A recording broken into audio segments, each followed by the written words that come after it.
그러면은 선생님 오래 기다리셨습니다. 네. 예. 자, 우리 그 청취자 여러분께 다시 한번 소개해드리겠습니다. 우리 원로 언론인이신 오홍근 선생님이십니다. 예. 선생님 저 얘기부터 좀 해야죠. 사실은 우리가 일본 문제가 터지지 않았었으면 8월 초에 하는 8월 통역사에서 그러니까 역사통 프로그램에서 선생님을 진작 다른 주제로 모시려고 그랬었어요. 그래서 군사문화청산 선생님께서 그 칼 맞으신 날짜가 8월 6일, 예, 8월 6일인데 히로시마 원폭 떨어진 날하고 사실은 겹치죠. 예, 사실은 겹쳐서 이제 원폭 어떤 걸 할까 이제 고민을 하다가 했었었는데 그 87년도, 그러니까 우리가 88년. 88년, 그러니까 87년 6월 항쟁을 거치고 이제 우리가 민주주의를 향해 나가는 과정에서 군사문화를 청산하자 하는 말씀을 한 그 칼럼을 쓰셨는데 거기에 그 정보사 쪽에서 그러니까 하여튼 군부가 그 너무나 당연한 말씀에 그러니까 광분을 해갖고 이제 그런 몹쓸 짓을 저질렀습니다. 그 얘기에 대해서는 이제 한번 나중에 따로 그 기회를 갖고 이제 말씀을 나누기로 하고요. 네. 선생님께서 김대중 정권 시절에 국정홍보처장과 공보수석도 지내셨죠? 네, 그렇습니다. 예, 예. 그래서 이제 그때의 경험 그리고 또 이 언론계에서 방송과 신문을 다 거치신 그런 드문 경력을 갖고 계십니다. 그래서 언론계에서 오랫동안 계시면서 활동하면서 여러 가지 이제 보고 듣고 느낀 점을 이 어려운 시기에 원로의 말씀을 듣기 위해서 모셨습니다. 감사합니다. 선생님 뭐 한국하고 일본의 관계가 정말 너무나 가까워야 할 사이인데 늘 불편했지 않습니까? 불편한 시절이 더 많았죠. 그렇습니다. 숙명적이죠. 네. 숙명적인 관계인데 최근 들어서 경제보복 사태까지 일어나고 네. 근데 최근에 그 경제보복 사태를 보면서 많은 사람들이 느끼는 것은 왜 이렇게 갑자기 단기간에 예, 특별하게 사태가 악화되느냐 예, 예. 이런 이야기들을 많이 합니다. 그래서 제가 좀 살펴봤습니다만은 가장 그 터닝 포인트라고 그럴까요? 예. 변곡점이 되는 예. 사태가 있었습니다. 예. 그게 뭐냐면 일본의 극우 정권이 들어서면서 그렇게 된 겁니다. 예, 예. 일본의 극우 정권은 왜 들어섰느냐? 뭐 일본 사정이니까 들어섰겠지만은 우리가 주목해야 할 대목은 그 극우 정권이 들어서도록 전기, 예. 빌미 이런 것을 만들어준 것이 있었습니다. 그게 뭐냐? 바로 대한민국 이명박 대통령이었습니다. 예, 예. 이명박 대통령이 그런 전기를 마련해줬다 하는 거 하고 또 하나 지금 이렇게 사태가 나빠진 데는 그 다음 대통령인 박근혜 대통령이 위안부 할머니들의 동의도 없고 예. 전체 국민들의 합의도 없는 그런 해괴한 합의를 일본에 해줍니다. 그렇습니다. 바로 예. 그 두 대통령의 뭐랄까 이 터무니없는 예. 이런 것들이 이번 경제보복 사태의 큰 원인이다. 예, 저는 이렇게 봅니다. 예. 이명박 대통령의 독도 방문, 네. 그러니까 2012년 8월 15일이죠. 2012년 8월 10일입니다. 광복절 닷새 전인데, 예. 거기에 특별한 의미를 부여하셨습니다. 우리 아마 한국 청취자분들한테는 익숙하지 않을 텐데요. 저희 특강에서도 이영채 교수가 그 문제를 굉장히 중요시 했었는데, 선생님께서 보시는 게 이명박 대통령이 독도 방문, 한국 언론에서는 그 당시에 대개 박수를 치는 식으로 나갔었던 것 같은데, 그게 어떤 문제점을 갖고 있는지 한번. 그렇습니다. 그런 일본은 그런 극우 정권이 등장할 수 있도록 계기를 만들어 주었다 하는 그런 견해는 예, 예.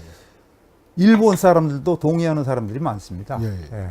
그리고 그걸 살펴보기 위해서는 2012년 그 무렵의 일본 정치 판도를 좀 예. 살펴볼 필요가 일본 있습니다. 정치 판도. 예. 예. 그럼 그때 일본은 그 말하자면 이합집산의 과정을 거치다가 2009년에 민주당이 집권을 하고 있었습니다. 예. 근데 그래서 3년이 지난 2012년 그렇게 민주당이 집권을 하다가 2012년에 일본의 입장에서는 충격적인 하나의 사건이 터집니다. 예. 그것이 바로 8월 10일 예. 대한민국 이명박 대통령의 독도 방문입니다. 그 독도 방문이 일본의 민심에 불을 지른 겁니다. 예. 그때 물론 독도는 한국이 실효적으로 지배하는 한국 땅이었고, 그리고 한국 대통령이 독도를 방문한 것은 그때가 처음이었습니다. 예. 예. 물론 그 뒤에도 없습니다만은 바로 그 사건을 계기로 일본에서는 극우 여론이 불길처럼 일어나 가지고 정권이 자민당으로 넘어갑니다. 예. 그리고 그해 12월 아베가 총리가 되고 그 이후 오늘날까지 아베 장기 집권이 지금 이어지고 있는 겁니다. 참고해야 할 게 있습니다. 예, 예. 일본은 섬나라입니다. 예. 유달리 땅에 대한 욕심이 많습니다. 예, 예. 일본은. 그래서 이런 이야기가 있습니다. 꿈에 본 땅에 대해서도 소유권을 주장한다. 이런 이야기가 있습니다. 이제 일본 내부 사정을 말씀해 주셨는데요. 이제 아마 그 한두 가지 요인을 좀 덧붙여야 하지 않을까 싶어요. 우선 일본 극우 정권이 나타나고 그다음에 이 이명박의 독도 방문이 또 힘을 발휘할 수 있었던 조건이 그 전해 있었던 3.11 그 사건, 후쿠시마 폭발이 일어나고 굉장히 이 일본 사회가 불안에 빠져 있을 때, 그때 이제 아베라는 강력한 사람이 극우적인 목소리를 냈는데 완전히 불쏘시개가 됐었죠. 그렇습니다. 네, 그래서 그럼 이제 우리 생각되는 게 도대체 MB는 왜 독도에 갔느냐 그때. 예. 예? 그 독도는 당시에도 이미 우리가 사실상 지배하는 우리 땅이고, 예. 그리고 그때 대통령이 가지 않아도 우리 땅인 상황이었습니다. 예, 예. 근데 왜 갔느냐? 아마 그거는 이제 아까 먼저 일본 정치판도의 분위기를 말씀하셨지만 한국의 정치적인 상황, 또 MB 정치적인 요인이 독도라도 갔다 오자 이렇게 만든 거 아닐까요? 그렇습니다. 말하자면 두 가지 정도로 생각을 할 수가 있는데요. 네. 가령 나 MB가 독도에 간다면은 네. 뻔한 반발이 일어날 것이다. 이런 것을 예측을 했고 기대를 했을 가능성이 있다는 거죠. 그러니까 일본 측의 격렬한 반응을 기대하고 갔다. 기대를 했다. 그렇게 볼 수가 있고, 그렇다면은 일본에서 당연히 긁어부스럼을 냈다고 그래서 큰 소리가 날 것이고, 그렇다면 손해가 된다 하는 사전 계산이 있었어야 한다는 거죠. 그 계산 없이 갔다. 그리고 아까도 말씀드렸습니다만 일본이 큰 소리로 하면은 자기는 말하자면 그 일본 입장에서는 울고 싶은데 이쪽에서 뺨을 때려준 그런 꼴이 되지 않습니까? 그런 것을 기대하는 그 노이즈 마케팅이라고 그럴까? 막 그런 측면까지도 생각을 해볼 수 있었고, 왜 그랬느냐? 가장 큰 겁니다만은 그 2012년 12월에 대통령 선거가 예정돼 있었습니다. 그러니까 다시 말해서 이명박 대통령 그때가 임기 말 극심한 레임덕에 시달릴 때였습니다. 그렇기 때문에 영은 서지도 않고 국민들한테 관심도 별로 못 끌고 막 이런 것이 있으니까 한번 레임덕 굴레를 벗어나 보자 이런 생각이 있지 않았을까 하는 거고요.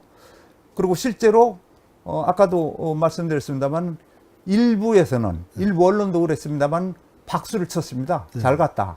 일부 국민들도 그랬습니다. 실제로. 그러나 독도 방문 뒤에 MB가 들어와서 맨 먼저 결재를 하나 하는데 그 결재는 뭐냐? 그때 펜딩되어 있던 국가인권위원장 현모 씨의 연임 아니었습니다. 아하, 그 완전 인권단체가 반발하고 어떻게 저런 사람을 그렇습니다. 그때 시키느냐. 국민 여론조사가 그 현모 씨의 연임에 찬성하는, 반대하는 여론이 83%였습니다.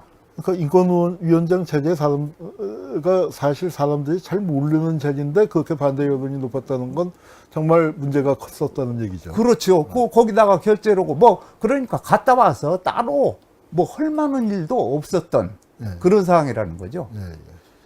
그러니까 아마 이제 그 당시가 저도 정확하게 기억이 나지 않습니다만 그 형님 대군 네. 이상득도 구속되고 하여튼 최시중도 문제가 생기고 하여튼 줄줄이 그런 상황이었죠. 그래서 그렇습니다. 이제 그 혹심한 레임덕에 빠져나들고 있을 때. 네. 그래서 아마 이제 그 한일 관계에서 우리가 크게 교훈으로 삼아야 할 부분이 예. 그러니까 한국이든 일본이든 그러니까 한일 관계를 제대로 풀려고 생각하지 않고 그걸 국내 정치에 이용하려고 하면 어디서든 삐그덕거리게 되고 문제가 크게 발생하더라 하는 교훈을 얻을 수 있을 것 같아요. 그렇습니다. 그리고 이제 한 가지 제가 더 말씀을 드리자면은 그때 참 별스런 하나의 일이 있었습니다. 그게 뭐냐면은 MB가 독도를 방문한 게 8월 10일입니다. 예, 예. 8월 10일인데 8월 10일 날 새벽 1시에 그 사전 통보했다는 그렇습니다. 말씀이죠. 8월 10일 날 새벽 1시에 온라인 교도통신에 네. 기사가 하나 뜹니다. 네. 그날 가기 전입니다. 8월 10일 날 오전에 갔으니까. 예, 예, 예. 뭐라고 뜨느냐면은 한국의 이명박 대통령이 8월 10일 독도를 방문한다고 한국 정부가 일본 정부에 통보했다. 한국 정부가 예, 일본 정부에 통보했다. 이런 기사가 뜹니다. 예. 그리고 그 16분 뒤에 예. 그러니까 1시 16분에 아사히 신문에 기사가 또 뜹니다. 이명박 한국 대통령의 독도 방문을 강력히 반대한다. 일본 정부 입장입니다. 이것이 기사에 뜹니다. 그 재밌는 것은 그날 아침 일본 신문에 이명박 대통령의 독도 방문 예정이 대서특필됩니다. 그날 아침에요. 예, 대서특필되는데 한국 신문에는 어떻게? 희한한 것은 바로 그 대목입니다. 한국의 조간신문에는 한 줄도 기사가 안 났습니다. 예. 그러니까 말하자면 나름대로 계산을 했겠죠. 여기는 쉬쉬오고 거기 알려줘서 좀 더 세게 뺨 맞은 사람들이 좀 더 큰 소리로 목소리를 내라. 그런 것인지 참 희한한 사태가 그때 이루어졌습니다. 하여튼 우리가 그 MB의 속마음까지 얘기할 수는 없겠지만 그렇습니다. 그러나 결과 자체는 우리가 객관적으로 얘기할 수 있는 것인데 그 이전까지가 말이죠. 일본이 2000년대부터 한 방향으로 그 우파가 득세하지만 또 한편으로는 한류가 득세한 시기이기도 하죠. 그렇습니다. 그래서 아주 그 겨울연가라든가 윤사마라든가 나오고 그렇게 되면서 한국에 대한 호감도가 일본 사람들이 대개 한국을 무시하거나 경멸하거나 잘 관심 없거나 이랬었는데 한국에 대한 호감도가 쫙 수직 상승해서 한 3분의 1쯤은 한국 좋다 가보고 싶다 이제 이렇게 좋았었다가 MB의 그 독도 가서 기념사진 한 장 찍고는 그 이벤트 때문에 그 퍼포먼스 때문에 끼얹은 거죠. 완전히 그게 곤두박질 치기 시작을 해서 지금까지 오게 된 거죠. 예, 그때 일본의 극우 정권에서 특히 우파 쪽에서는 독도는 일본 땅이다 하는 이야기를 계속 하고 싶었습니다. 그래서 세계를 향해서 독도는 분쟁 지역이다. 이런 소리를 악쓰고 싶어하는 완전히 이런 MB의 그런 태도가 일본의 그 어떤 분위기를 확 바꿔놓는 계기가 된 것이죠. 아주 잘 도와준 겁니다. 아하, 그래서 그 연장선상에서 한 사례가 있는데요. 제가 말씀을 드릴게요. 지난 평창올림픽 아시죠? 그때 남북한 선수단이 한반도 길을 들고 입장을 합니다. 근데 그때 들고 간 한반도 기에 작은 점이 한반도 오른쪽에 작은 점 하나가 없습니다. 없습니다. 그게 그 점이 독도입니다. 왜 그렇게 됐느냐? 일본이 IOC 쪽에 영향력을 행사했다는 겁니다. 그 점을 못 찍게. 그것이 그런 것이 그 독도는 분쟁 지역이다 하는 악을 쓰는 그런 자기들의 속셈에 힘을 실은 그런 사례로 남는 겁니다. 그러니까 그런 말하자면 사례들이 우선 악을 쓰는 게 상태가 나오고 또 그 다음에 MB 독도 방문 이후에 나타난 현상이 일본 국내의 그 한국 반대 분위기가 아까도 말씀드렸지만 올라갑니다. 한국 반대 분위기가. 그런데 그러면서 학교에서는 각급 학교에서 독도는 일본 땅이다 하는 교육이 굉장히 강화가 됩니다. 각급 학교에서 다 나옵니다. 그리고 난데없이 도쿄에 독도 전시관이 생깁니다. 도쿄예요. 네, 도쿄에 독도 전시관이 생겨요. 그게 MB 방문 이후에 생긴 사태입니다. 그리고 또 다른 사례가 또 찾아보니까 나오던데 2012년에 일본 도쿄의 대표적 코리아타운이 신주쿠 쪽에 신주쿠 쪽에 있는 신오구보역이 있습니다. 신오구보역 주변에 야키니쿠 그때 예, 그렇습니다. 한류 점포가 2012년에 500개 정도 있었습니다. 아, 그렇게 많았습니까? 500개 정도 있었는데 그게 2017년에 그것이 320개로 줄어들었다. 이런 40%쯤에 이런 조사 결과도 나와 있습니다. 그래서 그때 이제 그 현지에서는 우리 교포들이 하는 이야기가 이게 다 MB 덕택이다. 이런 이야기들을 하고 있다는 겁니다. 아니, 근데 그 일본에서 특히 이제 일본에서는 독도를 다케시마라고 주장하지 않습니까? 네. 그러니까 그 다케시마의 날도 선포하고 그런데 다케시마의 날 행사도 많이 달라졌다면서요? 그렇습니다. 다케시마의 날이 생긴 건 2005년. 그러니까 MB가 독도에 간 7년 전인 2005년 시마네 현에서 2월 22일을 다케시마의 날로 정해가지고 그날 다케시마가 독도 땅이다 하는 그런 목소리를 내는 행사를 시작을 했습니다. 근데 처음에 그런 행사를 시작할 때 우리 쪽에서 이게 뭐냐 그러니까 일본 정부가 하는 이야기가 시마네 현이라는 지방자치단체 차원에서 하는 행사이기 때문에 우리 정부는 전혀 상관하지 않는다. 한국 신경 쓰지 말아라. 이런 식이었답니다.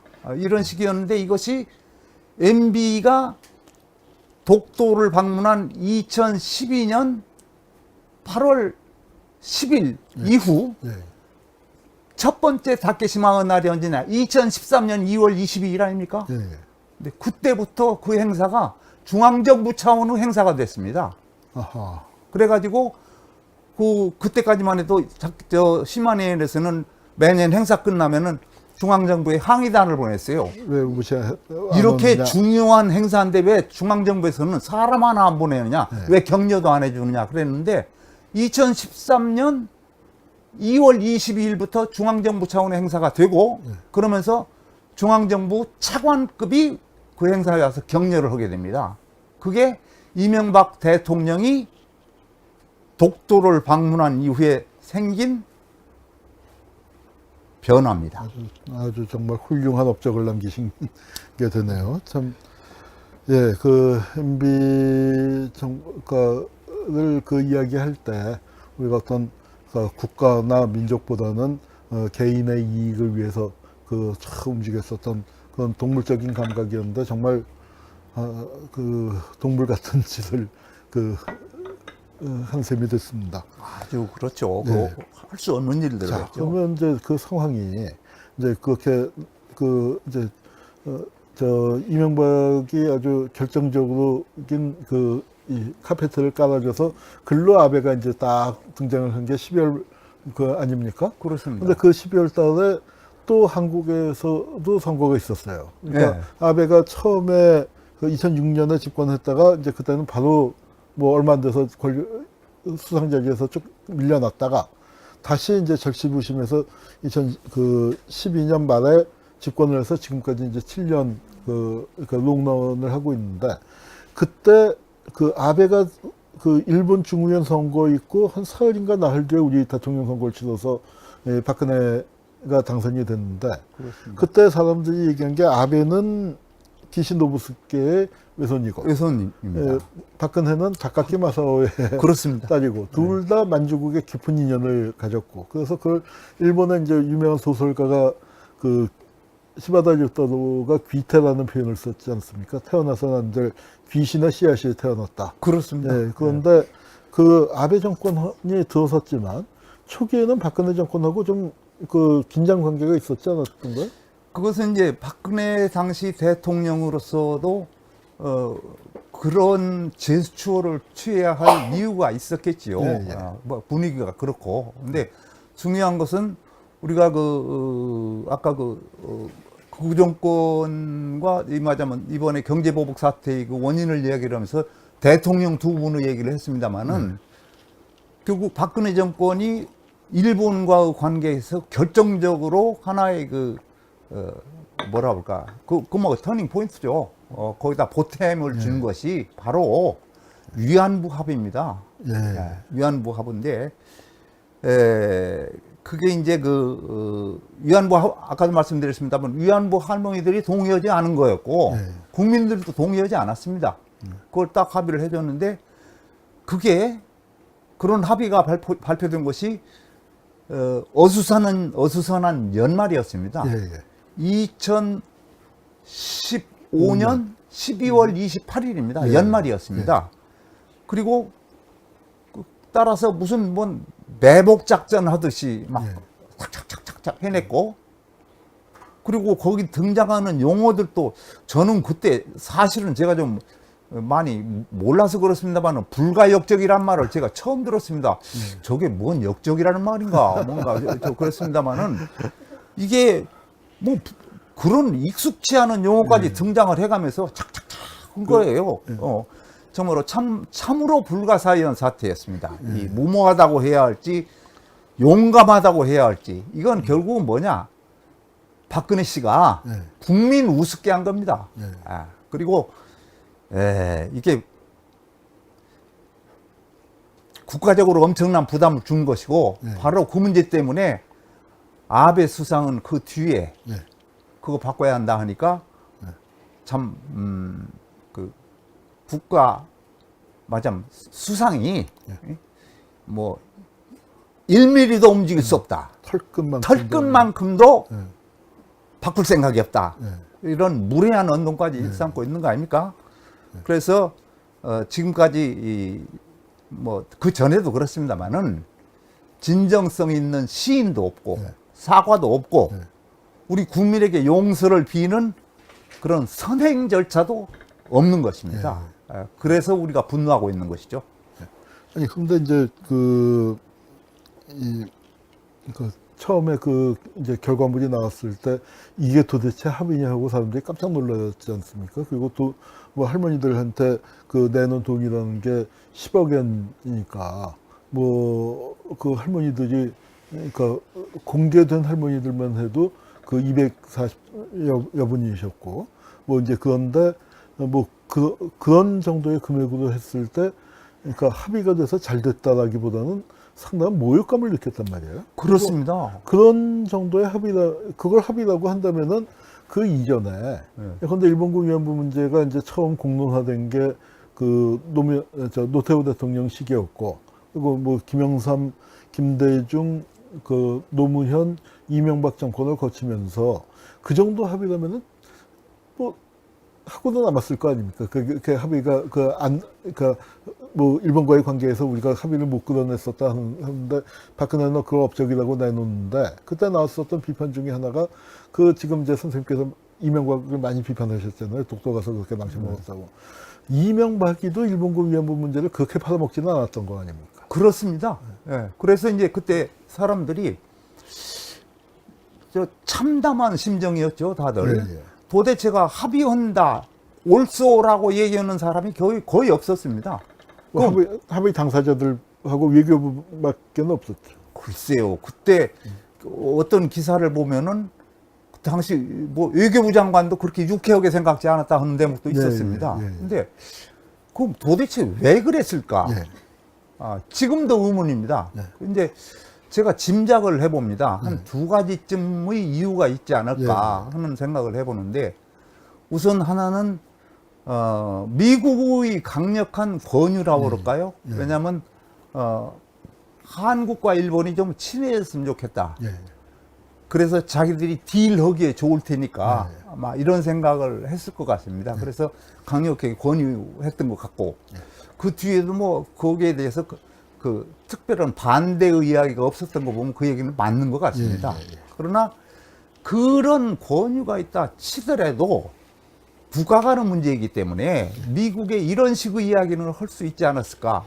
이 문제는 그렇게 일시적으로 이렇게 해결할 그런 정도의 문제가 아니고 전체 국민들이 합의를 해야 할 문제다. 따라서 당신들이 권유를 하더라도 일본 쪽에 적어도 진심이 담긴 시인 사과 그리고 용서를 비는 이런 절차가 있도록 당신들이 그렇게 권유를 해줘야지 되느냐, 그 정도 강력하게 붙들고 늘어졌어야 한다는 거죠. 그러면 조금은 덜 속상한 거죠, 우리 쪽 입장에서는.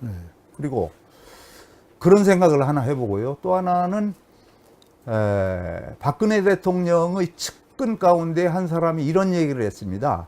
박근혜 대통령이 국회의원에 출마를 했을 때 그 전에 박근혜 씨가 정치판에 뛰어든 것은 아버지의 명예를 회복하기 위해서였다. 이런 이야기를 했습니다. 물론 아버지와 이어지는 그 우익사상, 거의 구구사상과 마찬가지 정도의 그런 우익사상이 일본과의 뭐 짝짝꿍되는 그런 측면도 있지만은, 그러면 회복해야 할 박정희 씨의 명예는 무엇이냐? 문제되는 게 사실은 큰 부분을 차지하는 게 일본과의 문제입니다. 예를 들어서 아까 말씀드렸지만 다카키 마사오가 일본 천황에 충성을 다하겠다는 혈서를 쓰고 군대에 간다든가 그 뒤에 친일 여러 가지 행적들, 그리고 그때 그 추종 세력 가운데 상당수가 사실은 친일 인사들이 많았습니다. 뭐 이승만 때부터 쭉 이어져 온 친일 세력들 아닙니까? 그래서 일본에 대한 어떤 증오감이라 볼까, 어떤 배척하는 이런 마음들이 좀 희석될 수 있지 않을까. 그리고 다소간 아버지도 좀 보탬이 되지 않을까. 이런 것이 깔려 있을 수 있다. 뭐 이런 두 가지 정도로 생각이 되는데요. 아마 저도 뭐 그 큰 틀에서 이제 같은 생각입니다. 이제 우선 미국 부분이 있고, 저도 조금 말씀드리자면 그다음에 이제 박정희 부분에서도 이게 선거 내내 친일파의 딸이라는 공격을 받았고, 또 이제 또 여성 대통령이다 하니까 뭐 이런 문제를 좀 해결하고 싶었을 것 같은데, 이제 뭐 그런데 아마 저는 그런 느낌이 들어요. 일본군 위안부 문제가 도대체 일본 사회에서 어떤 위치를 지니고 있는 거에 대한 생각이 전혀 없었던 것 같아요. 그러니까 그건 외교부 참모들이라도 그걸 해서 이 일본군 위안부 문제는 그러니까 이게 풀리지 않는 문제인데, 사실 박근혜가 굉장히 세게 나가지 않았습니까? 그러니까 세게 나가면서 그러니까 한일 관계가 전체적으로 다 뒤틀려 버리니까, 그러니까 이게 원칙적으로 역사 문제는 역사 문제대로 원칙적으로 제기하면서 이걸 끝까지 밀고 나가지, 그러니까 어차피 끝까지 해결할 수가 없다면은 원칙적인 태도를 견지하면서 경제 분야나 뭐 사회문화 분야에서의 교류를 계속해 나가야 하는데, 이 역사 문제를 갖고 이걸 다 차단을 해버리니까 미국 입장에서도 답답해져서 개입을 했고 억지 화해를 시킨 거고요. 그렇습니다. 억지 화해를 시키는데 이제 누가 먼저 때렸어? 우리 저 학교 다닐 때 보면은 선생님이 화해를 시킬 때 누가 먼저 때렸어 묻고 제가 먼저 때렸다면 너 뭐 하냐? 사과하지.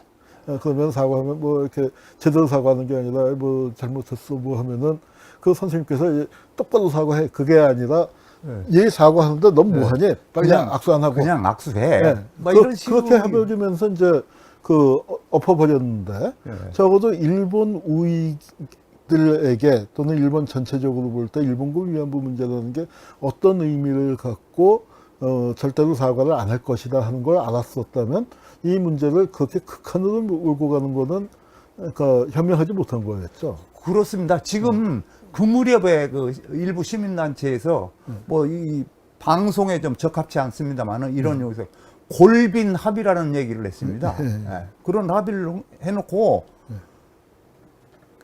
바로 그것이 지금 가장 크게 일본에서 들고 나오는 게 약속을 깼다죠. 약속했다. 그 또 하나 약속을 저 65년 그 예, 얘기를 합니다. 예, 예. 물론 65년 그것은 개인 배상은 얘기를 안 했기 때문에 얘기는 안 됩니다. 예, 예. 그러나 저쪽에서는 위안부 합의 문제는 정말로 참, 좀 곤란한 겁니다. 국민적 합의가 없었고, 피해자들이 동의를 해주지 않았다. 이렇기 때문에 물론 그것을 우리가 인정할 수 없지만은 그것은 두고두고 아마 문제가 될 것 같습니다. 아마 그 아베도 그 합의를 했다고 일본 우익들한테는 굉장히 공격을 받았거든요. 그렇죠. 예, 아베도 이제 그러니까 그 하여튼 일본군 위안부 문제는 우리가 끝까지 갖고 가고 끝까지 원칙적인 태도를 견지해야 할 문제인데 그걸 정말 그 문제를 잘못 풀려고 하다가 오히려 망쳐버린. 그러니까 뭐 뜻은 좋았을 처음에 풀겠다는 뜻은 좋았을지 몰라도 근데 이제 거기에도 보면은 사실은 사가 낀다고 그러죠. 그러니까 박정 친일파의 딸이라는 그걸 좀 엎어보기 위해서 일본군 위안부 문제를 잡았는데 괜히 잘못 건드려서 한일 관계를 악화시킨 게 되버렸죠. 문제는 문제대로 해결하지 못하고요. 지금 앞으로 예. 이게 이 정부에서도 문재인 정부에서도 예. 이 문제를 저는 좀 잘 다뤄야 된다고 생각을 합니다. 예. 기본적인 생각이 뭐냐면은 문재인 정부 생각은 피해자 중심주의 해결을 얘기를 하고 있습니다. 지금 예. 피해자 중심주의 해결은 뭐냐면 피해자가 피해자에게 시인 사과하고 용서를 빌고 그 용서를 받아들여야지 된다 이런 식의 얘기를 하고 있습니다. 예. 그러면 우선 그렇게 해야 한다 그러는데 그거 동의할 수 있는 얘기가 아니라고 봅니다. 저는 왜 그러느냐 하면은 지금 20분 남아 계십니다. 예. 20분 남은 분이 다 돌아가시면 어떡할 겁니까? 지금 곧 돌아가십니다. 20분. 다 고령이십니다. 90 넘었습니다. 어떡할 거냐 이거죠. 그래서 정부가 좀 분명한 생각을 가지고 덤벼달라 이겁니다. 뭐냐. 피해자가 그 할머니들만이 아니라는 점입니다. 지금 5천만 국민 한 사람 한 사람이 전부 피해자입니다. 쉬운 예로 한일 축구 시합이 있을 때 그날 왜 그렇게 소주가 많이 팔립니까? 그 국민들 한 사람 한 사람 다들 응어리를 안고 있기 때문에 그러는 겁니다. 사실은 그 비슷한 얘기를 그 지난주에 예. 우리 최다 스님으로 오셨었던 그 원폭 피해자 2세 환우회 네. 한정순 회장님하고도 얘기를 나눈 바가 있는데요. 그러니까 원폭 문제에서도 일본 사람들이 마찬가지예요. 그러니까 이제 뭐 일본군 위안부 피해자 할머니보다는 조금 더 시간이 걸리겠지만 한 10년, 20년 지나면은 이제 원폭 피해자들도 다 죽고 없어진다. 그걸로 문제가 끝난다 하는데 아니거든요. 그렇습니다. 2세, 3세들에게 유전돼서 전해지는 그 고통이 계속되고 있는데 일본군 위안부 문제도 역시 그것이 재생산돼서 우리 사회에다가 퍼져 있는 여러 가지 해악이라는 게 있고 또 할머니들의 그 피해에 대해서 공감하고 같이 사과를 받으려고 했었던 그 수많은 사람들이 다 그 사과를 어떤 뭐랄까 사과 받을 권리를 상속했다고나 할까요? 그렇습니다. 한국의 시민사회들이 했고 그리고 그거는 일본도 민주적인 일본으로 거듭나기 위해서는 그 잘못된 과거와 절연을 해야죠, 일본도. 그래서요, 제가 위안부 얘기가 나올 때마다 항상 저는 저 개인, 다들 아는 얘기입니다만은, 생각나는 하나의 장면이 있습니다. 뭐냐면은, 1970년 12월, 빌리 브란트 서독 총리가 폴란드를 갑니다. 바르샤바의 나치 피해 유태인 일령탑 앞에 헌화를 합니다. 헌화를 하고 나서 갑자기 의전상 계획되어 있지 않았는데 갑자기 털썩 무릎을 꿇습니다. 그 유명한 그 장면입니다. 그게. 그때 주변에 있던 수행원들이나 다들 놀란 거예요. 이거 저 양반이 현기증 났나? 이랬어요. 근데 나중에 빌리 브란트가 한 이야기가 뭐냐면 헌화하고 묵념하는 것만으로는 용서를 빌고 싶은 내 마음을 표시할 수가 없었다.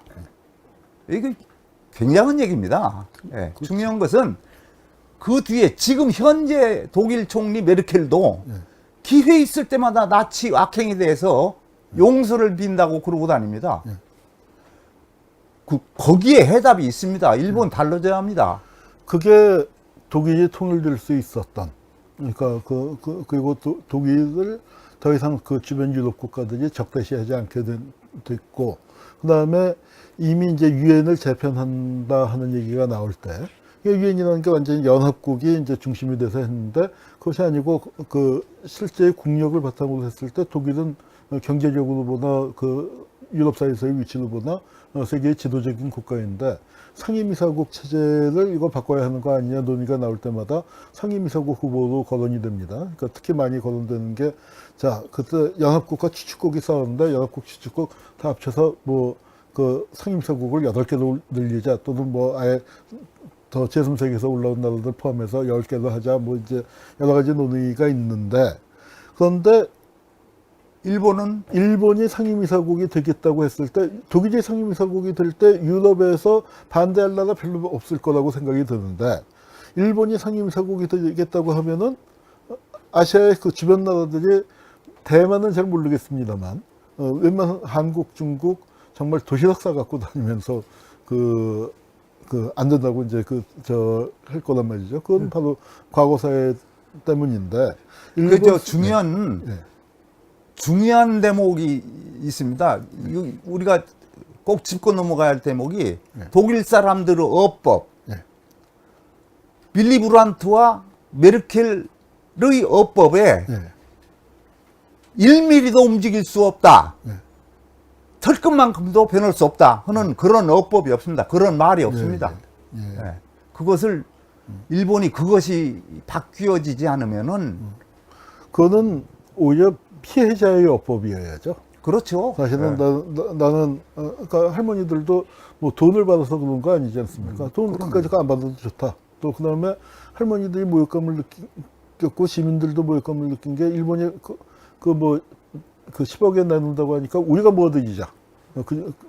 해서 실제로 모이지 않았습니까? 이제 네, 그렇습니다. 그런 상황이 돼버렸고, 진정한 사과를 할머니들은 받고자 하시는데 그 가능성이 참 없다는 게, 적어도 일본의 시민사회가 그러니까 좀 기력을 회복해야만 가능할 얘기일 텐데 참 어렵습니다. 자, 이게 시간이 많이 지났습니다만요.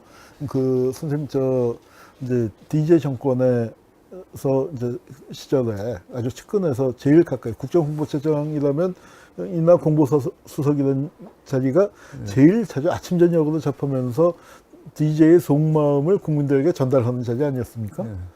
지금 이제 선생님을 모셨습니다만, 저희가 이제 정말로 궁금한 게, DJ 같은 어른이 살아계셨으면 이런 상황에서 어떤 말씀을 하셨을까, 어떻게 타결하셨을까, 그 얘기를 좀 들어야 할 것 같습니다. 그분이 살아계셨으면 어떻게 했을 것이다, 이렇게 단정적으로 제가 말씀드리기는 사실은 좀 어렵습니다. 그러나 제가 참고로 제가 보았던, 지내면서 제가 느꼈던 그런 말씀을 잠깐 드리자면은, 그분이 대통령이 되고 나서 바로 뭘 하시느냐면은 미일 중러를 돕니다. 미국, 일본, 중국, 러시아를 돕니다. 돌면서 장점인 그 양반이 장점인 주석인가요? 장점인 주석이 제가 옆에 있는데 그래요. 닦어 그래요. DJ 보고 닦어 그래요. 닦어라는 게 뭡니까 그게? 형님입니다. 미일 중로를 돌고 나서 그 다음에 어떻게 했느냐? 그 다음에 평양 들어갔습니다. 그거 보세요. 쭉 돌고 들어갔어요. 그 양반의 어떤 그 밑바닥에 있는 것은 우리가 햇볕 정책이라고 얘기하는 포용, 이거 개인적인 철학이고, 그 다음에 철학과 그런 외교, 이것이 결합된 게 그분의 뭐라 그럴까, 행동 방식이라고 그럴까, 통치 방식이라고 그럴까, 그런 것이었다 하는 거고, 지금 살아계신다면 DJ도 좀 풀기 어려운 대목이 좀 있겠다 싶은 게, 아까 이렇게 된 게 그 구정권 예. 등장 때문이라고 그랬지만은, 이 원래가 무슨 일이 손뼉을 쳐도 두 손이 가지고 만나야지 치게 되는데, DJ가 손바닥을 냈는데 아베가 손뼉을 갖다 댈까? 하는 그런 의심이 솔직히 맞습니다. 있습니다. 저한테는. 예, 맞습니다. 예. 여기까지만 말씀드리겠습니다. 그 오부치나 아베가 아니었으니까요. 그 당시에 수상이었고 한일 관계를 이제 풀었었습니다. 그러니까 뭐 시간이 많이 갔는데 우리 저 오은근 선생님은 저희가 앞으로 종종 모실 계획입니다. 특히 군사 문화에 대해서도 그렇고 여러 가지 들을 말씀이 있고요. 또 이건 좀 사적인 비밀입니다만 우리 이웃에 사십니다. 별로 멀지 않은 데 사셔서 제가 종종 뵙고 가르침을 받고 있습니다. 우리 오늘 날씨도 더운데 어려운 발걸음 해주셔서 감사합니다. 감사합니다. 자주 예. 막걸리 마셨으면 좋겠습니다. 예, 그리고 이 방송에도 자주 모시겠습니다. 네, 고맙습니다. 예, 감사합니다.